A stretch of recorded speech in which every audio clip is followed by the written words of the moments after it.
everybody. Today we have a webinar on circular economy and the effect and the impact it will have for the agricultural value chain. I'm very happy to have you here again at the Rootcamp, together with us from our corporate and founding partner K+S. I have Sven Gönster-Jordan. He will share the industrial perspective. And from the startup side, I'm very pleased to have Anne Lamb from Traceless here, Prateek from BIOWEG, our portfolio company from the second batch, and also from our second batch, Tomasz.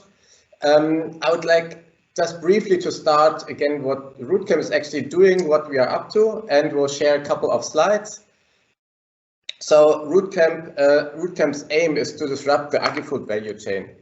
We want to do so by actually bringing value in our whole ecosystem, and our absolutely main focus is that we not only bring startup inspiration and help startups, but also catalyze the interaction between startups and corporates.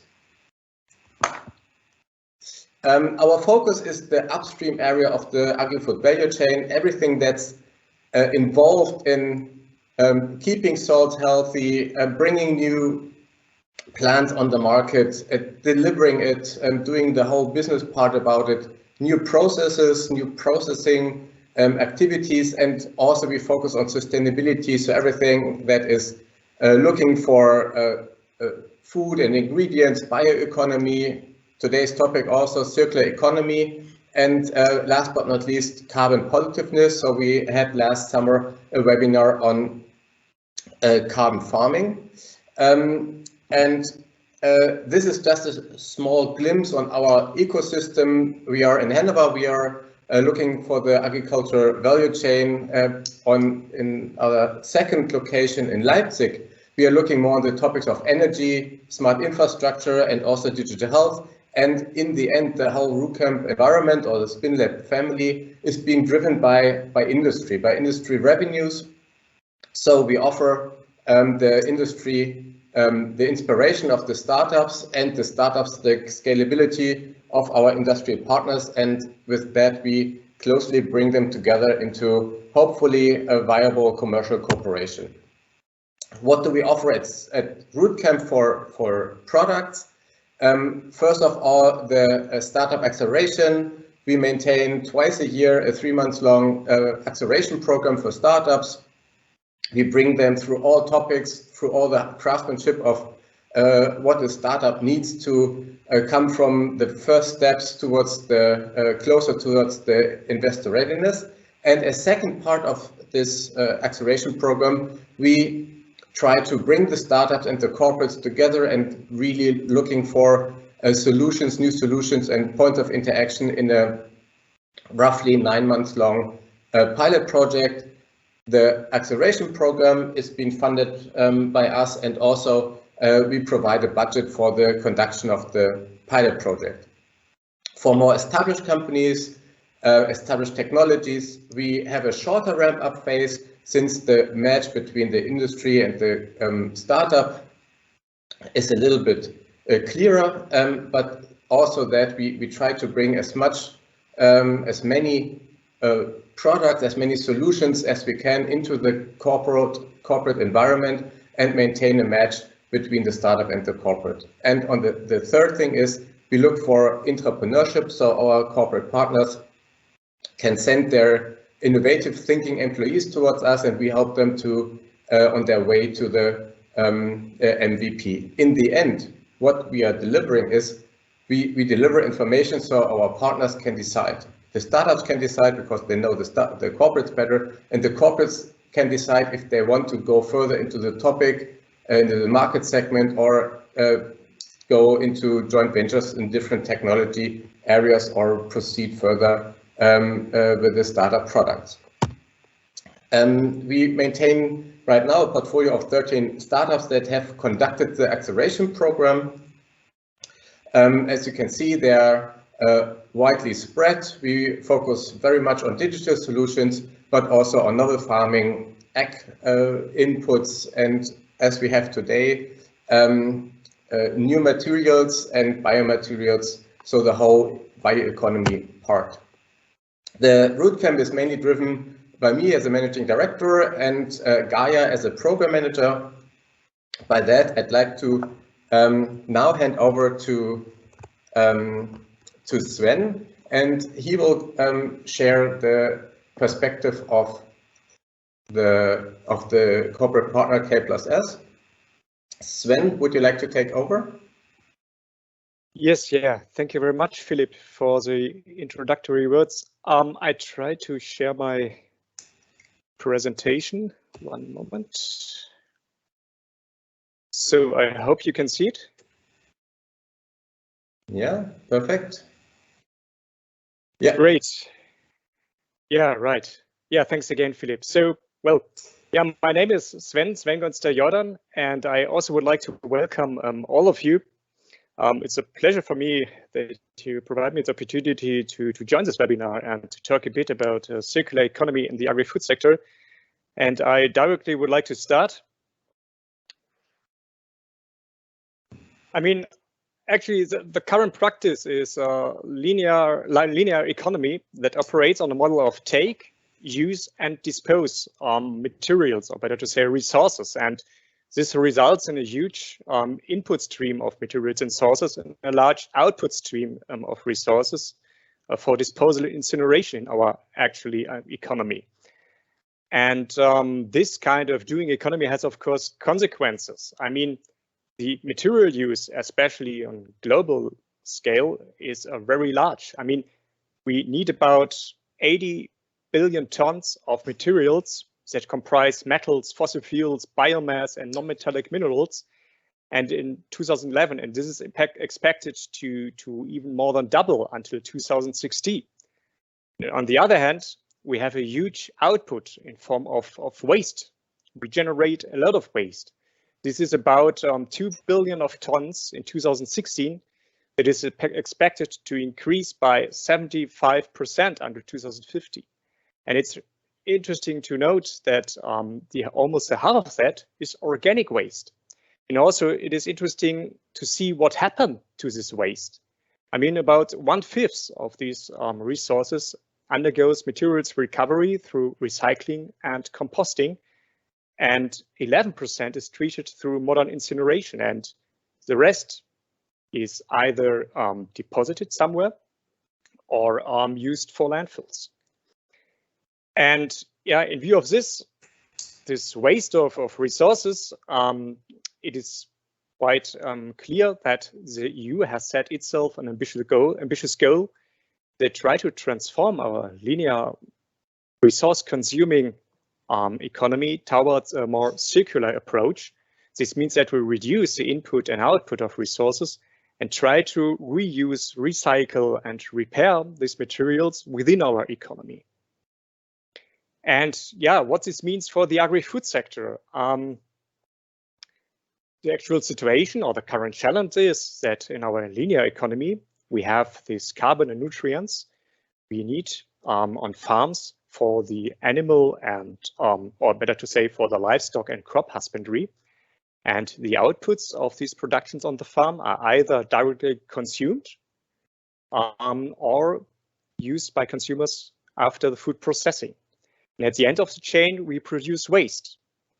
And this kind of doing economy has negative impacts on the environment. Either it's the pollution of water and air and of soil. And this approach of circular economy, there are two interesting aspects in that. On the one is that the circular economy tries to use nutrients more efficient at the farm level. And on the other hand, yeah, we try to tap waste streams. If we have a closer look on these two aspects, there are already several techniques to use nutrients more efficient, but they should use to be intensified in the circular economy. For example, we can use leguminous plants, which are able to collect or to fix nitrogen from the atmosphere and transfer it into the soil. This we could do via intercropping or crop rotations. Or we can try to use fertilizers more efficient. For example, the approach of the 4R nutrient stewardships. This approach incorporates that the right source of fertilizer should be used, that the right rate should be used, at the right time and at the right place to use these fertilizers most efficiently.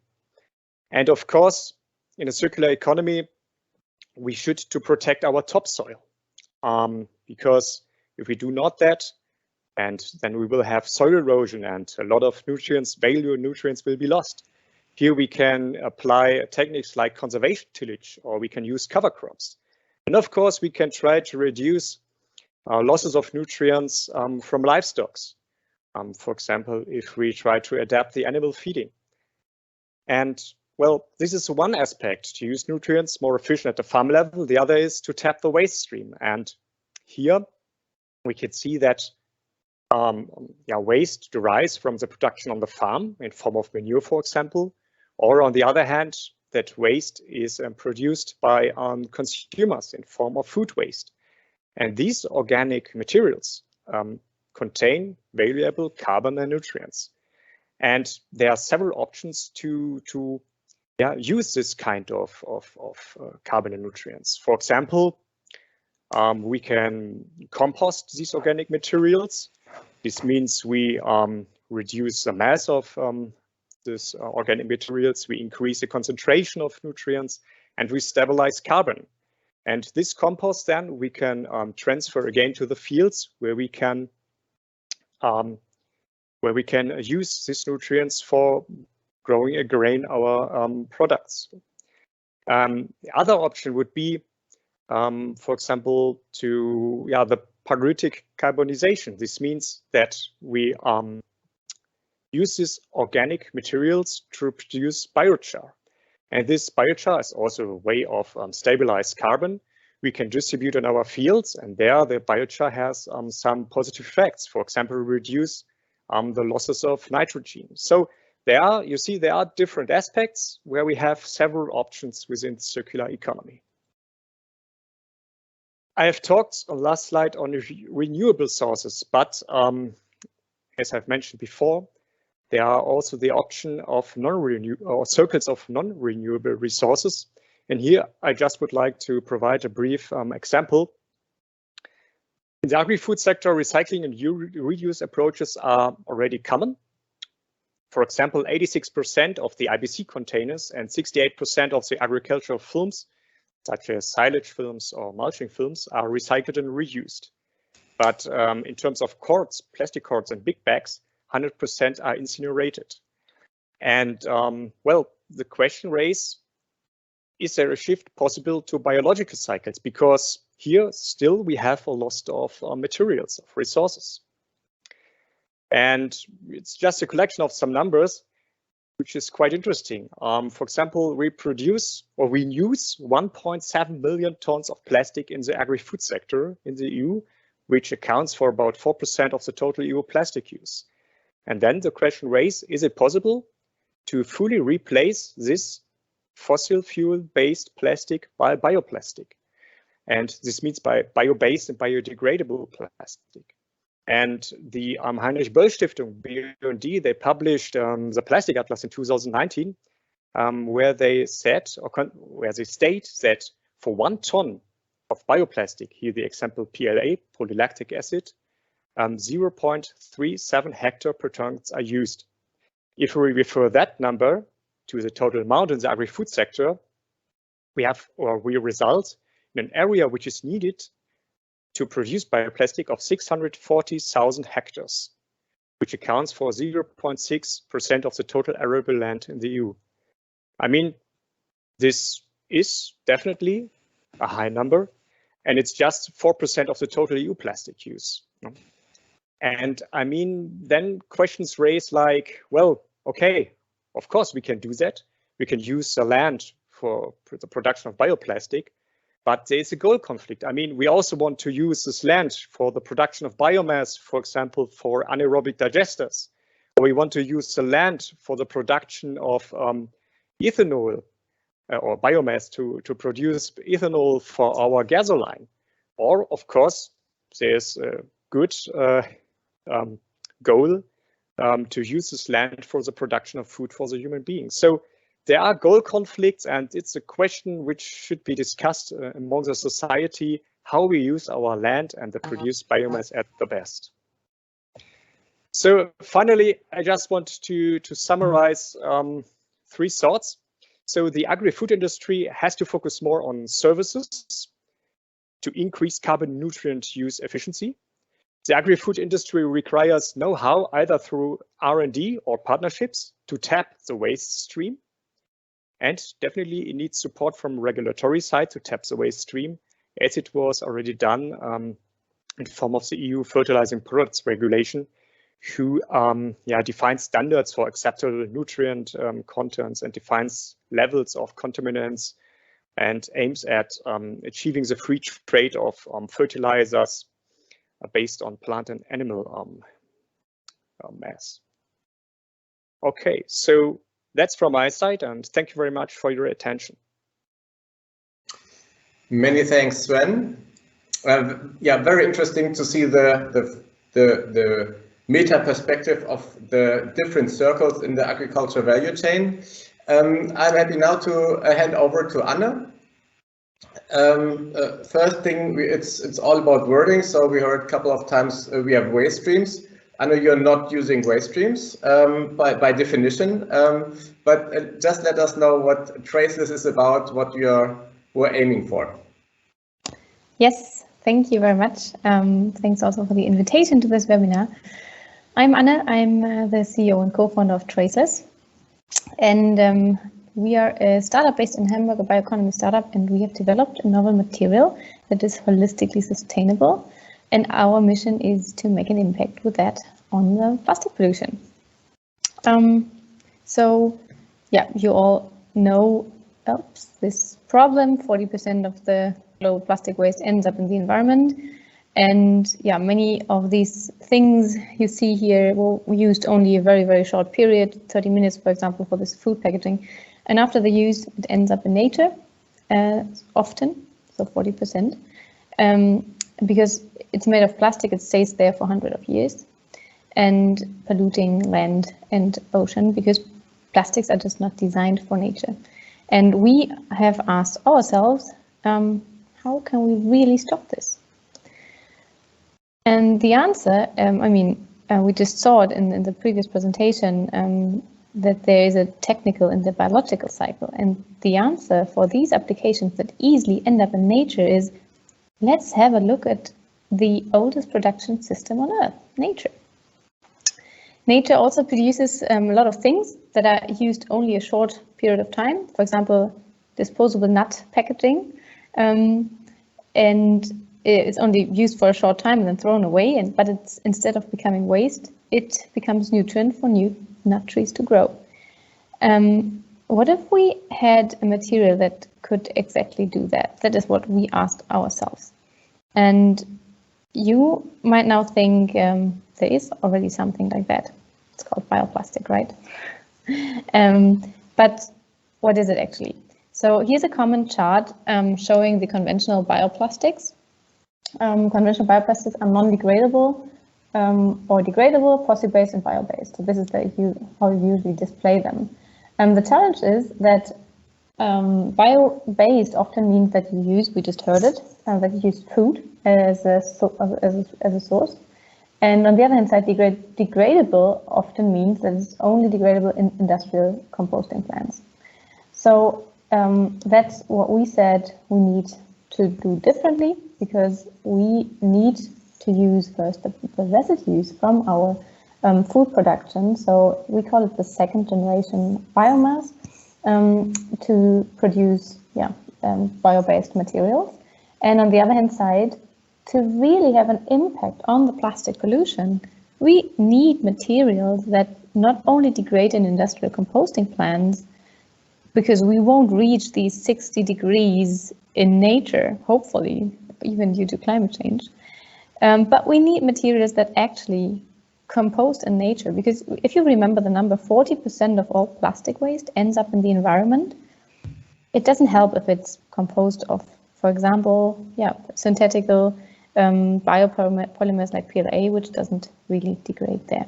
So that's what we invented. a holistically sustainable material alternative, traceless material. And it is holistically sustainable because our material is degradable in the environment within a time span of just a few weeks without leaving any trace. It's also free of any toxic chemicals, so it doesn't harm neither the humans while using it or the environment. But not only that, so it's 100% bio-based, then there is no food conflict because we are using the residues of the agricultural industry. It causes up to 87% less CO2 emissions during production and disposal. And it is just competitive in quality and also in price on a large scale production. And it is 100% plastic free. So it doesn't fall under the EU Single-Use Plastic Directive, which is, oops, sorry, that now stopped. Sorry about that. Can you see my screen again? Yep, perfect. Thank you. So it doesn't fall under the Single-Use Plastic Directive. So that's the sustainability side of it. That's really where we came from. We said we want to have a material for the biological cycle, holistically sustainable, so we are an impact startup. On the other hand side, we discovered a technology that is really innovative because then with that technology it is possible to make it also affordable. And this is how it works. We use agricultural industry byproducts. In our case, we use byproducts of the basically grain processing, so from the food industry. And their byproducts we take and we use our patent pending technology to extract and separate and reorganize the natural polymers inside. And then we come to our traceless-based materials. And they have many functionalities like plastics, so that they can be further processed into flexible films, rigid materials, or coatings and adhesives. And they can be processed by our clients, which is the plastic converting industry, basically. So we really want to substitute plastics where they're used now on the same machines.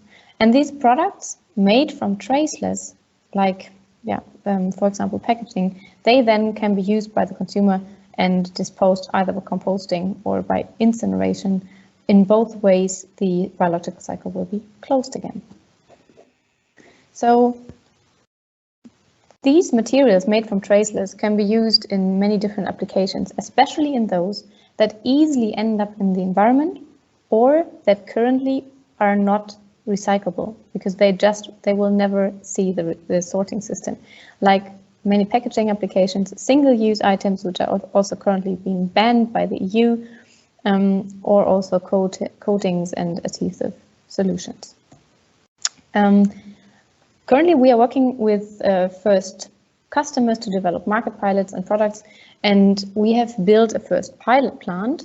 And in parallel, we are already scaling up our technology to the next scale, the first industry plant, which will be the case in the next 2 to 3 years. So we are about to open up our first plant, and with that we want to go to market. Oh yeah, what's happening here? Sorry.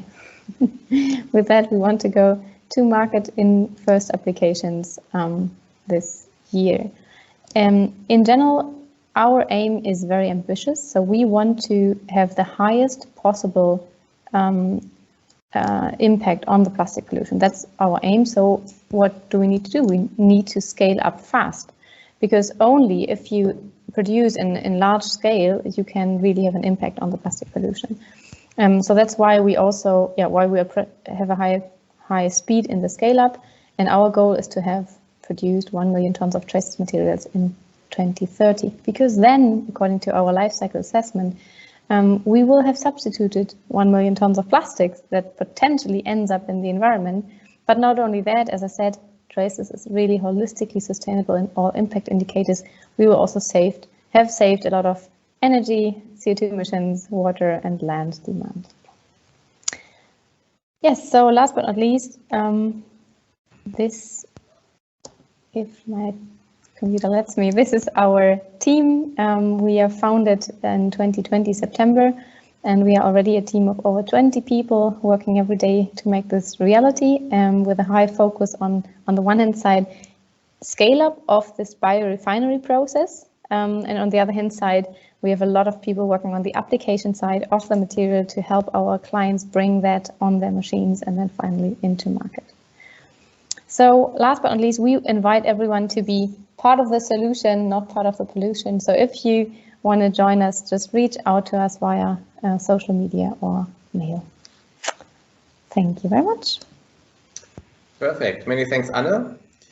And now we look a little bit more deeper into the plastic environment, into the smaller plastic environment, microplastics. Prateek, would you like to hand over with your presentation of BIOWEG?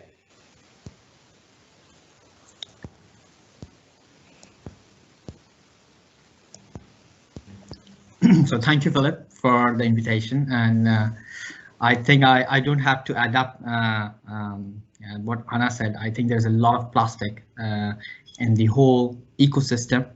And one of our mission is to also replace solid and liquid microplastics. So I will more jump towards the microplastic pollution today. So before jumping into the details, we are BioWag. We were co-founded in also a startup based in Niedersachsen, in Quakenbrück, founded in 2019. We are roughly 12 people, and we are working on a bio-based platform for biomaterial ingredients for cosmetics, food, personal care, and agriculture application. So I think I just throw some numbers here, especially for the EU. So roughly 145,000 tons of microplastic is released every year in the EU or EEA area. And out of that, cosmetics is definitely very low, roughly 4,500 metric tons of it's just coming from cosmetics. But on the other hand side, I think which we are really not looking into is agriculture activities. Yeah, and these agriculture activities are contributed 3 times more microplastic pollution as compared to the cosmetics. So where they are coming from, they are mostly coming from the seed coats and some other applications or which we are using in agriculture industry. So why we are talking about this today, especially because EU have already published a directive where they already came up with a phase out plan by 2028, not only in cosmetics, but also in agriculture and detergent industry. And this creates a huge amount of pressure on our overall ecosystem, that how we are gonna produce seeds or different kind of products which will be microplastic free. There are some alternatives in the market. For example, there are some synthetic or bioplastics. Yeah, they are stable in the end formulations, but they are not fully biodegradable. And when I say fully biodegradable, so there has been a lot of discussion.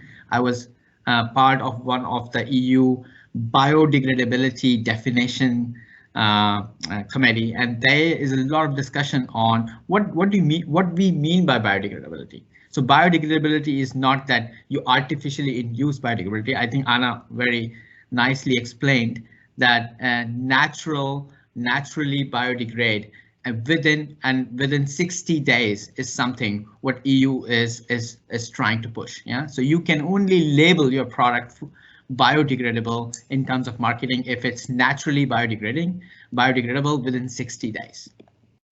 And on the other hand side, we have gums, yeah, which are also part of a lot of solutions, but they are fully biodegradable, but not easily stable in the end formulations. So what we do at BioWag, we very much coming from the science side and combine 3 different fields. So we take fermentation and molecular simulation and material science. So with the help of these 3 fields, we were able to come up with a solution for seed coating, especially a biodegradable technology to coat the seed from outside, which is not only stable in wide range of temperature, pH, and electrolytes, which is the main function of the seed coat, but also holding high amounts of water It has a film forming ability. It encapsulate and also have a slow release tunability. And we are also working on loading various kinds of active ingredients like fungicide, insecticide, pesticides, and different pigments. So how we do this, how we are overall part of the circular economy is that we do fermentation, but for this fermentation, we take the side streams from the food industry, like molasses or waste, I would say, also from the starch industry. We do a fermentation with a naturally occurring bacteria called Acidobacter, and then we produce bacterial cellulose. From this bacterial cellulose, we do a secondary modification using green chemistry to make different kinds of polymers or different kind of use cases. So how we are different to others is usually this microbial cellulose-based compositions are usually very they are not very sensitive to like gums or mineral-based to temperature and pH. You can easily customize them like synthetics, but last but not the least, they are very strong in bio-based and fully biodegradable in the natural settings. This is not the end, right? So seed code is just the start. Yeah. So we have other use cases where we are working on. We are working on the texture of plant-based meat with German Institute of Food Technology, where we have already developed some formulations to improve the texture from a bio-based polymer, texture and taste. And one of our major or leading use case is cosmetics, where we are replacing microbeads and the rheology modifier from the market to a bio-based polymer. So our strong value proposition is definitely we are fully biodegradable. I think one of the tests which EU wants to have for the bio-based material is OCED 301, and all of our materials are naturally biodegradable, even less than 45 days. So we can customize our material. We definitely have a lower LCA. We use circular production. We are not using any kind of GMO bacteria. Currently, we have, I think, a lot of time we have put down in last 2 years in optimized natural strains of Acidobacter, which produce bacterial cellulose on the side streams. And definitely, we don't use any kind of animal products. And last but not the least, we use functional green chemistry to functionalize and activate the products. So business model is basically we work with a lot of raw material suppliers. Currently, we work with bigger companies like Sutsuga and also to take the raw material like molasses and produce rheology modifier or microbeads and provide it to product companies or to chemical companies in order to generate product and solve this bigger issue of microplastic. So this won't be possible without this team. So we are roughly this slide is roughly 1 month old. We are growing fast. We are already more than 13 people. And we have reached here with the help of a lot of great incubators as well as coaches and our collaboration partners, Fraunhofer, Dill, and Planet Bio. So that's all from my side. Perfect. Many thanks, Prateek. So that was a bit from the bacterial fermentation. We now move on to the usage of larger cellulosic materials, cellulose-based materials. And I'd like to ask Tomasz to hand over and show us what FibriTech holds as solution. Hello. Let me set the presentation. It's fine, it's up and running. Is it full screen? Yeah, perfect. Okay, because I have 2 monitors. Then moving from microplastics and through typical plastics like foil, we at FibriTech we are addressing the bigger structural materials which are equivalent to foamed plastics, styrofoams, and other non-plastic materials like rock wool, glass wool, which are also environmentally problematic. And in the sustainable future, we also need eco alternatives to those materials and how to make them, how to produce bigger structures. And this is what we do from fibers. The fibers, not the larger scale fibers, how they are built in nature, non-chemically modified, but replacing chemistry by physical processes. We build materials in 3 dimensions from original fibers. And to provide mass scale production of sustainable materials based on organic resources, we think that it is only possible when the technology is based on the fibers, because they constitute majority of the whole biomass, either plants or trees or other growing renewable resources. Majority of that, from 60 to 90%, are fibers. And instead of processing them further chemically, they are great building blocks for structural materials. Why then we don't have enough of fibrous materials which can secure a sustainable future? The 3D technology is missing.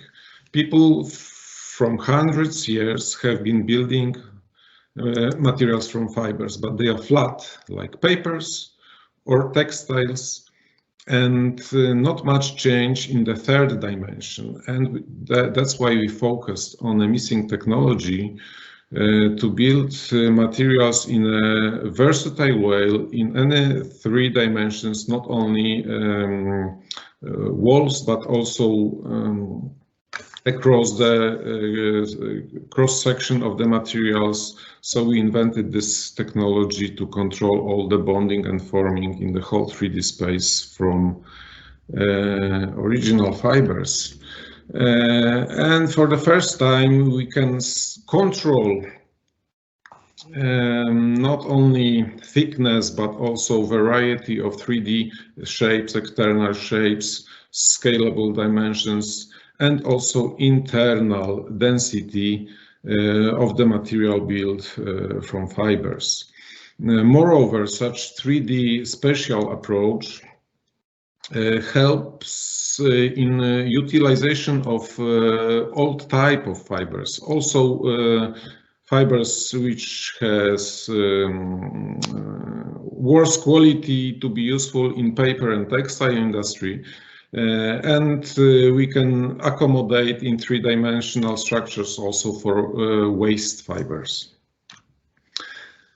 In that way, we can provide technology for realistic alternative to those fossil-based spatial materials like foams, styrofoams, rock wools. And this technology has many applications. That's why addressing quite a large market, but it's not really about the market, but about the realistic eco alternatives on the larger scale. But interesting for us as material engineers was that this fibrous material can also find an application in the food tech as a new organic soilless substrate. Currently used substrates are not really environmentally friendly. Rock wool, definitely not, but even peat. It's natural material, but the destruction of peat fields has eco consequences, and that activity is going to be also stopped by future regulations. So when we build material from organic fibers, we can provide also a structure for substrates, but of course this material has many other applications in the industry. That's why we need to work on the production process as well, The common denominator, the common core of the production technology will be similar in 80% to different applications, from agri-substrate through protective packaging to construction materials. We will modify slightly the end of the production process, and majority of the core of the manufacturing will be similar even in those very diverse applications. We have a plan now for the next 3 years to scale the technology and adapt it to different applications.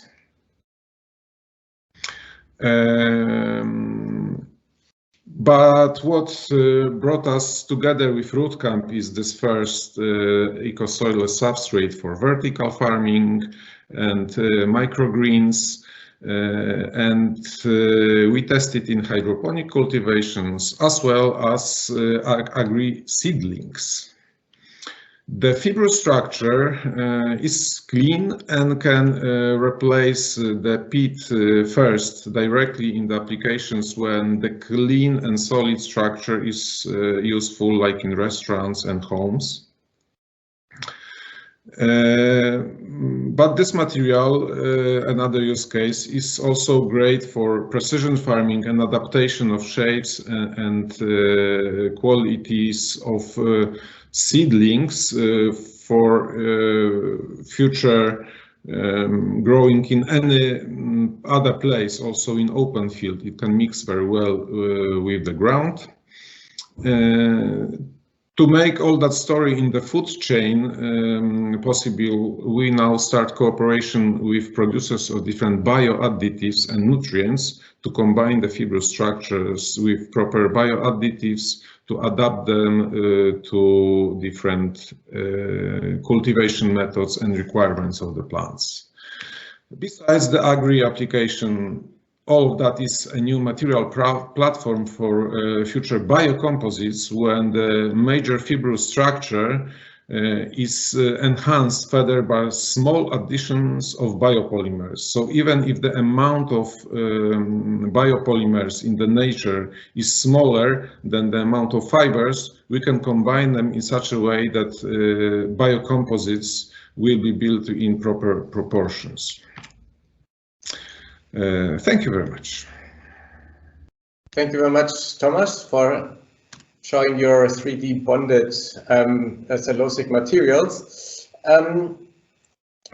So coming back to Sven, I mean, you started in showing the circle of a typical farm as a single unit in the agriculture value chain. And so we have seen 3 examples on material use of something that originally comes from the farm. So what does it mean for a normal farmer, for a typical farmer, to close the loop in the end, to bring the material they produced after the material use again back to the farm?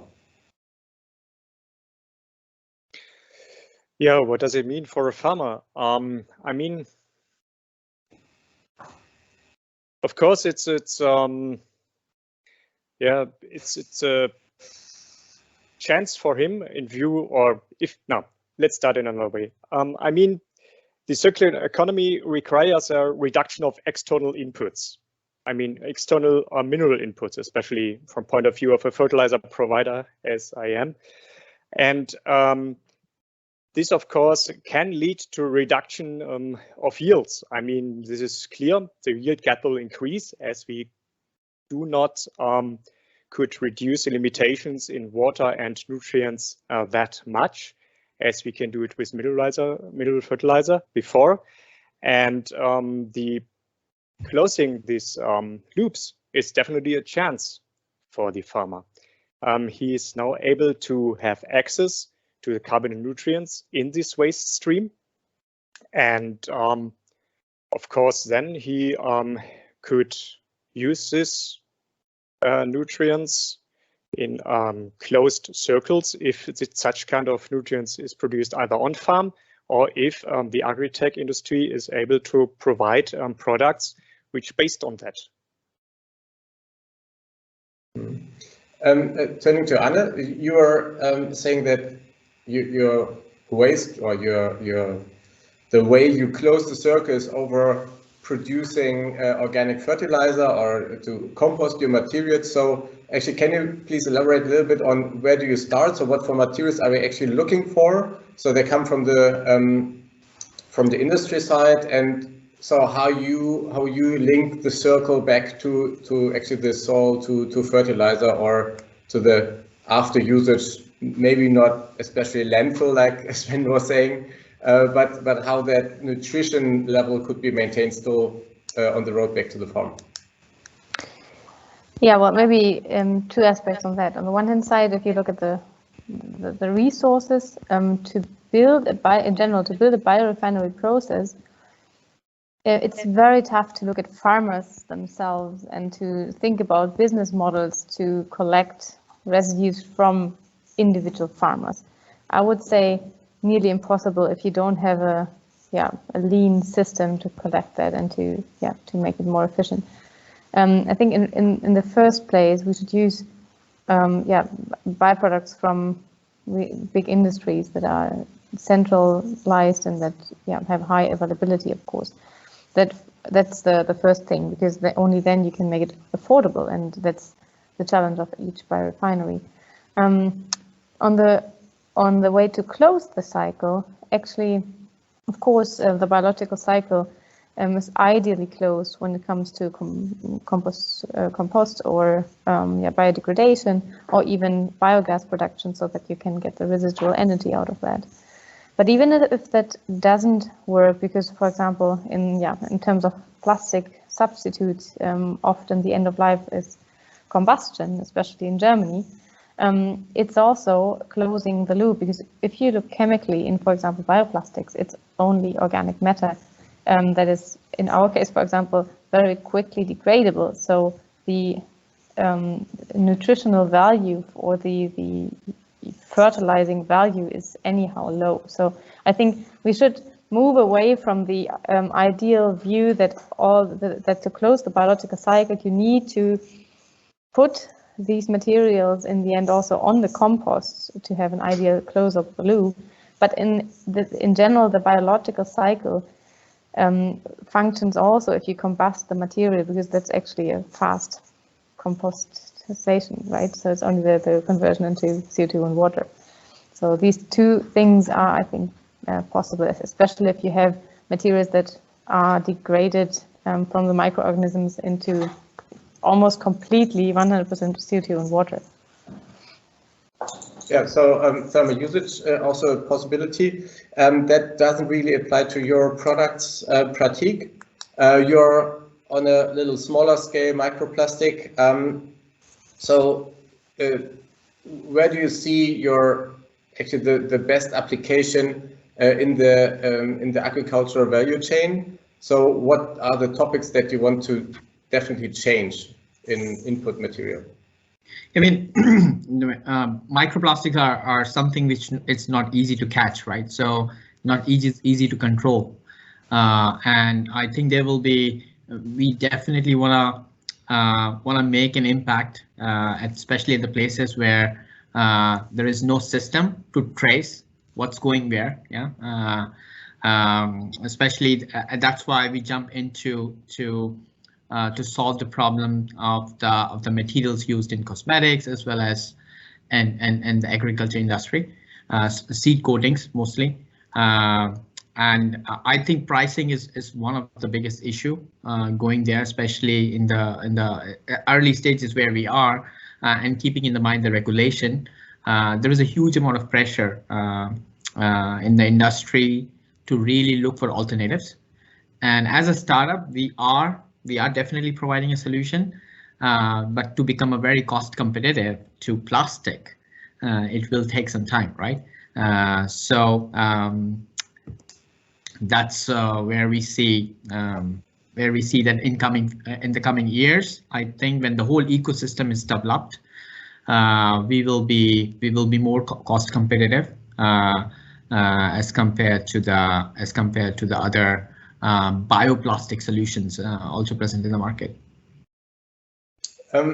Just one more question. I mean, you say the regulation will tip in 2027.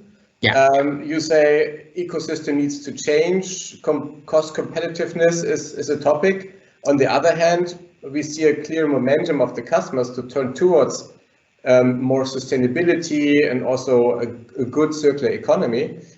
So what do you think needs to change, or do we need to have a penalization of fossil-based fuel input materials? I mean, there is already coming up, right? So I mean, it's coming in terms of plastic tax, right, in packaging. It will be coming up in form of other ingredients and so on, either in the form of tax or either in the form of providing more subsidy to the industry. It's also coming up to set up more sustainability plans and so on. So I think from the money point of view, from the finance point of view, there are in and out taxes or subsidies coming up to support this change. However, still, I think connecting the dots, especially with the startup, is still there is a lack in terms of if you go to a client, they when you are sitting with them, they're definitely comparing your material with plastic, right? In terms of physical, chemical, and all these kind of properties.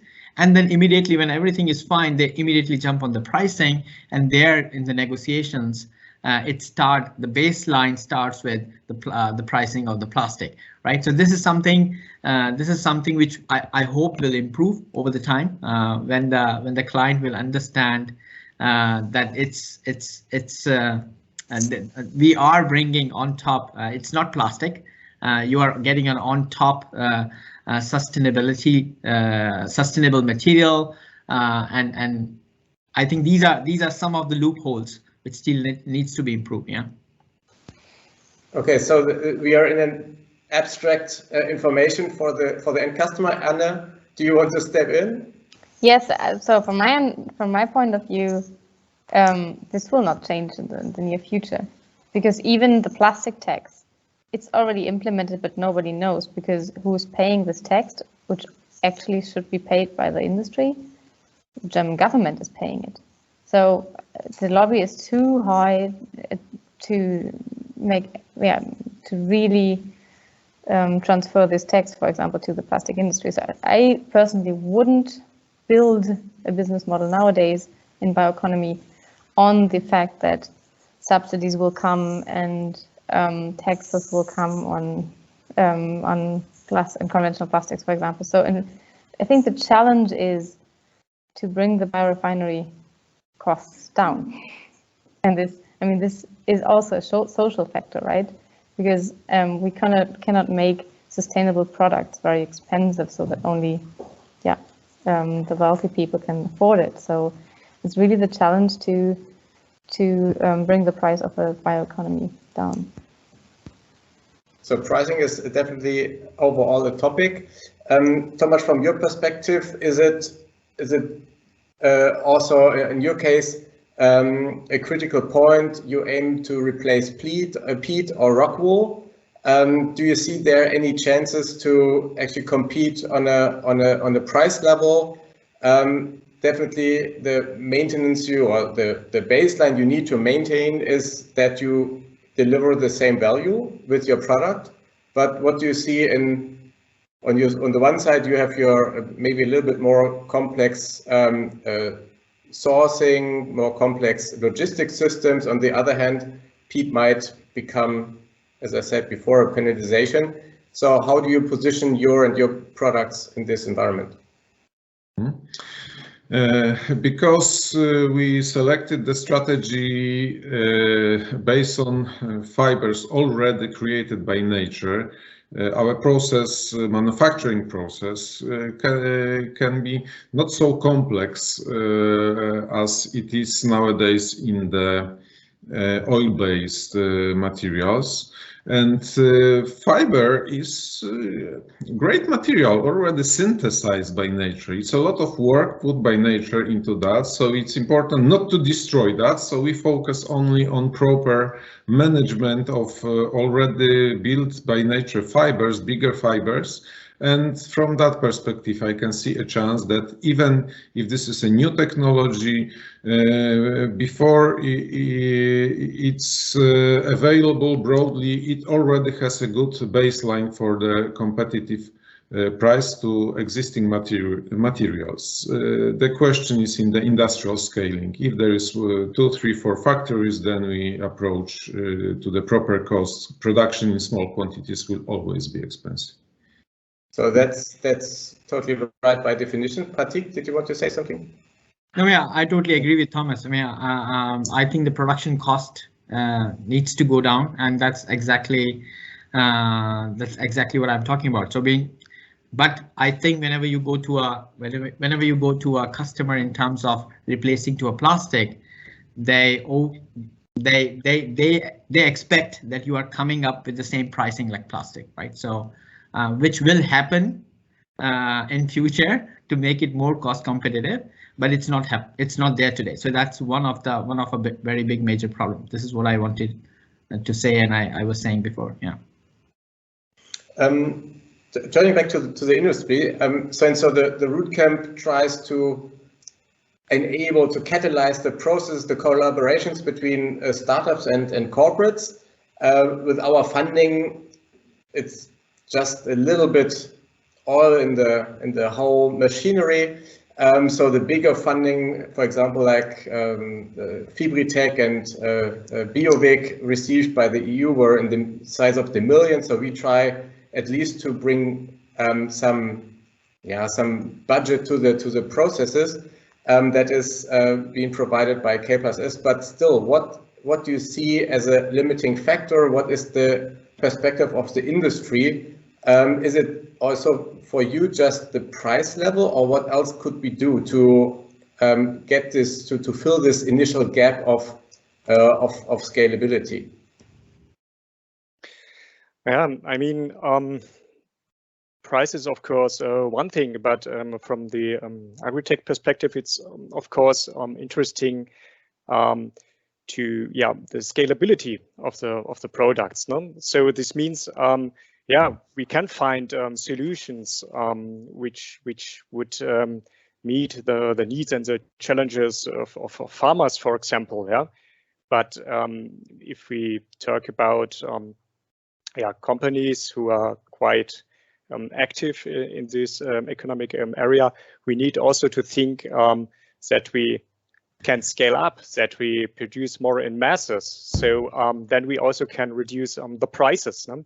And this is something which, if we deal with the startups, always ask as first point, how or what is about your access on resources? Are you able to collect enough resources? And I mean, this is always a question, and I see that could be really an important issue if we mean it serious with a circular economy. There will huge competition around resources. Yeah, I mean, you need the molasses, the others need fiber resources, and you are sure not the only company you're interested in that. Yeah, but these resources are limited, and there will be huge competition about that. Yeah, when I can add something to that, my favorite answer to the question of availability of biomasses is that we have limited arable land. That's a factor. Exactly. Yep. And then, of course, first of all, we need to feed the world. Absolutely. I'm with so you. when no one is hungry anymore, we have some arable land left. And first of all, we need to use the residues of what we have produced for the people, for food production, the second generation of biomass. And then we have some arable land left. And this we can then use for biomass, for bio-based chemicals, bio-based materials, bio-based energy. So bioenergy is also a competitor of us, basically, and Definitely. meat production, meat and dairy production. Basically, these four compete with each other, and then we need to think to figure out what is most important for us as a society, right? First of all, the plants, and this is also a strong argument when in the whole biorefinery or bioeconomy, that of course we could feed everything to animals, but then that nothing is left for bio-based solutions. So we need to talk about meat. We need to talk about cattle feed, and because this is actually a huge solution to the scarcity of arable land if we just use the biomass more efficient. Yeah, definitely. just saying that brings us to a topic of not alternative, but maybe plant-based or microbiome-based or cell-based protein production. So protein is one of the currencies beside from CO2. We need protein. That is the crucial thing. We will maybe go into these topics a little bit more at Rootcamp as well. So definitely a clear point. And my proposition would be that we just need to find better efficiency within the agri-food value chain.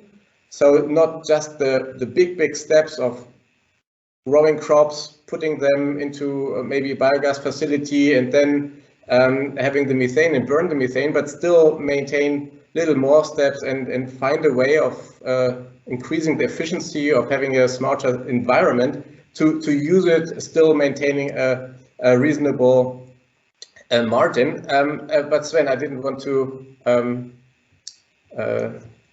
not have your input, so please take over.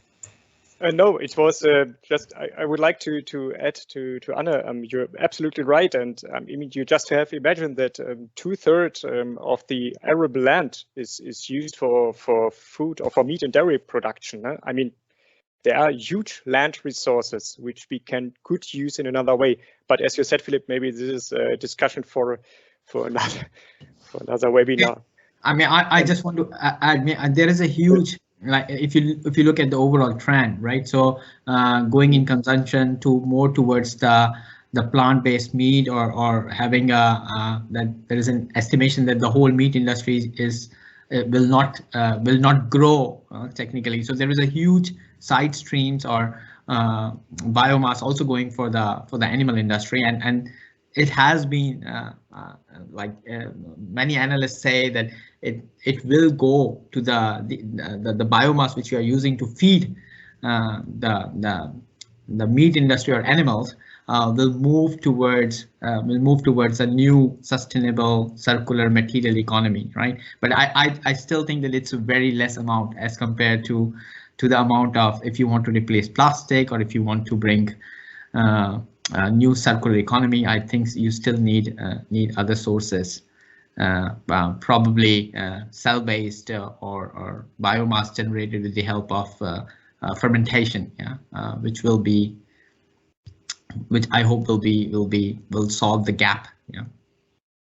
Okay, so we still, or even increased with this webinar, we increased the complexity of the whole system. So we've seen the circle of the farm. We see what different production technologies, processes lead to different products. We see that there's a huge demand on different values, on CO2 or circularity, or on CO2 emissions, also on providing not only protein, but using highly efficient the cellular resources we have so far. So unfortunately, as we could go over it we need to close somehow this webinar. So last question, starting with Tomasz, what would be your final point at the end of the year of 2022? What would need to happen that you say, okay, this was exactly what should have happened for my company, for my product to go exactly the right way towards the TRR level of 9, what we are all aiming at? Mm-hmm. As a startup, we have a rare situation that we have less questions about the market itself. It's quite a lot of companies asking for the material for this and that application to really be available. So the question is now about proving the scalability of the technology. And in 1 year, I want to know if the next step of the scalability, industrial scalability, goes as we plan it. I hope it will. Perfect. Prateek? I think it's the same, right? So we are working on the cost economics to reduce the cost as much as we can, and this can be done by cheaper raw material as well as the cheaper process. So this is I hope that in my wish for 2022 is that by the end of 2022 we have a standardized scale-up process with a better cost economics. Okay, and I hope it's not only cost in your case. Maybe you can also add a little bit more value despite the distance to the end customer. Yes, exactly. So in our case, it's actually two goals. One is on the technology side. We want to start constructing our industry plant during that time. And because cost calculations almost done. So, and then the other part is the actual bringing in the material into market part. So scaling up not only our own production, but also the further use and further processing of the material in the market. Because yeah, that's of course the crucial part to make an impact that it can really be used in many, many applications where currently plastic is used. Okay, so we hope that was helpful on this journey. Sven, what is on your side, since the industry is also coming into the area of biorefineries to supply large quantities? A couple of refineries are already planned or already in construction. So what do you think will happen or needs to happen this year on the from an industrial perspective?